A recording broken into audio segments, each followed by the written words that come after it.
Bonjour à tous, c'est bien moi le pasteur prophète Samuel, votre humble serviteur.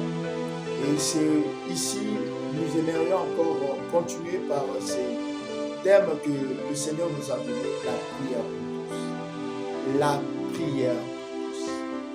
Bien aimé, par ces thèmes, plusieurs m'ont contacté parce que je ne voulais pas entrer dans la définition de ce mot prière, parce que chaque personne le définit par rapport à l'inspiration qu'il a au devant de l'État. Ils m'ont demandé, prophète, pour vous, qu'est-ce que vous entendez qu'on parle? C'est par ici, si je peux répondre de façon claire.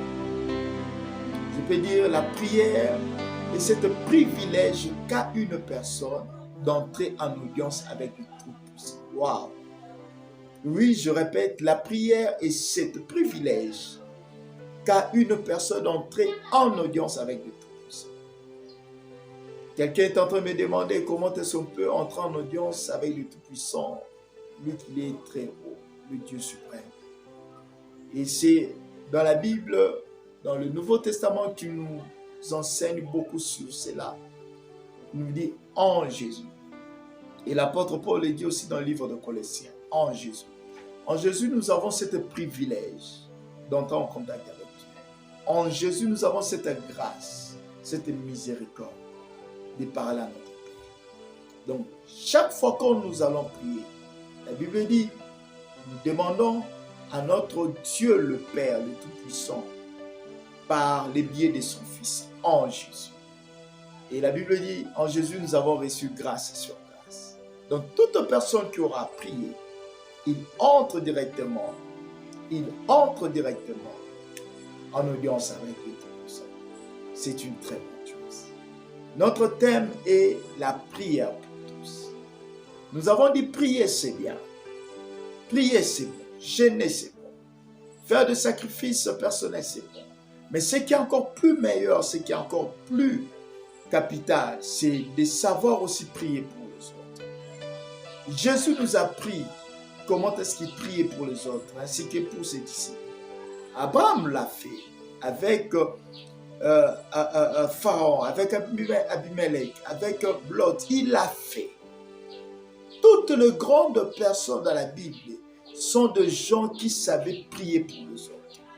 Je n'ai vu aucune personne dans la Bible, grand qu'il était, ne sachant pas prier pour les autres. Ce qui a fait la grandeur de Moïse, c'est parce qu'il a pris les devants. Il a dit, Seigneur, si tu peux me tuer, mais ne tue pas ce peuple. Quand est-ce que les gens diront, quand ils entendront que l'Éternel, leur Dieu, a fait périr son peuple? Moïse était à la fois un intercesseur pour son peuple. Et c'est là, Dieu déversait encore grâce sur la vie de Moïse. Et j'aimerais parler pendant quelques minutes par rapport au temps qui nous a imparti. Nous allons lire la parole de Dieu. Je suis en train de lire le livre de Colossiens, chapitre 1er, le 3e verset. Nous rendons grâce à Dieu, le Père de notre Seigneur Jésus-Christ. Et nous ne cessons prier pour vous. Il est écrit, l'apôtre Paul dit, nous ne cessons de prier pour vous. L'apôtre Paul n'était pas seul. Plusieurs personnes priaient pour l'église de Colosse.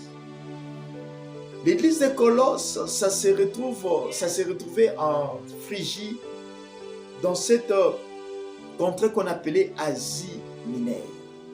Et laisse-moi vous dire que bien sûr que Paul est arrivé à Phrygie, mais Paul n'est jamais arrivé dans la ville de Colosse. Comme le mot l'indique, Colosse était une grande ville, une ville commerciale, tout près d'une fleuve.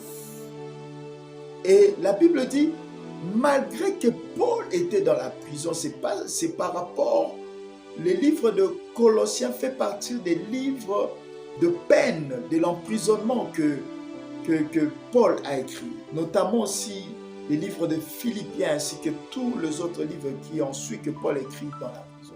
Paul n'a jamais arrivé à Colosse, mais à cause des Paphras, les nouvelles de Colosse parvenaient à Paul. Et la Bible dit, il s'agenouillait, il priait pour cette église, pour cette communauté, en fait que Dieu se manifeste encore. Alléluia. Si l'apôtre Paul est différent des autres apôtres parce qu'il priait personnellement pour toutes les communautés chrétiennes établies dans les secteurs prières. Waouh! La force de ta famille, c'est quand tu prieras pour ton mari. La force de ta famille, quand tu sauras comment prier pour ta femme, tes enfants. La force de ton business, c'est quand tu sauras comment soutenir tout le personnel auquel tu es en train de travailler.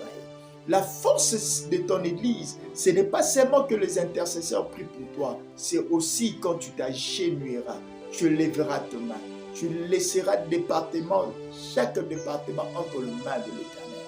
Et c'est cela qui fera ta force. Dieu n'est pas un Dieu égocentrique. Dieu n'est pas un Dieu introverti. Dieu, c'est un Dieu ouvert. C'est ici je t'appelle, peuple de Dieu, enfant de Dieu, prophète, serviteur de Dieu. Peu importe le titre auquel vous avez, je respecte cela.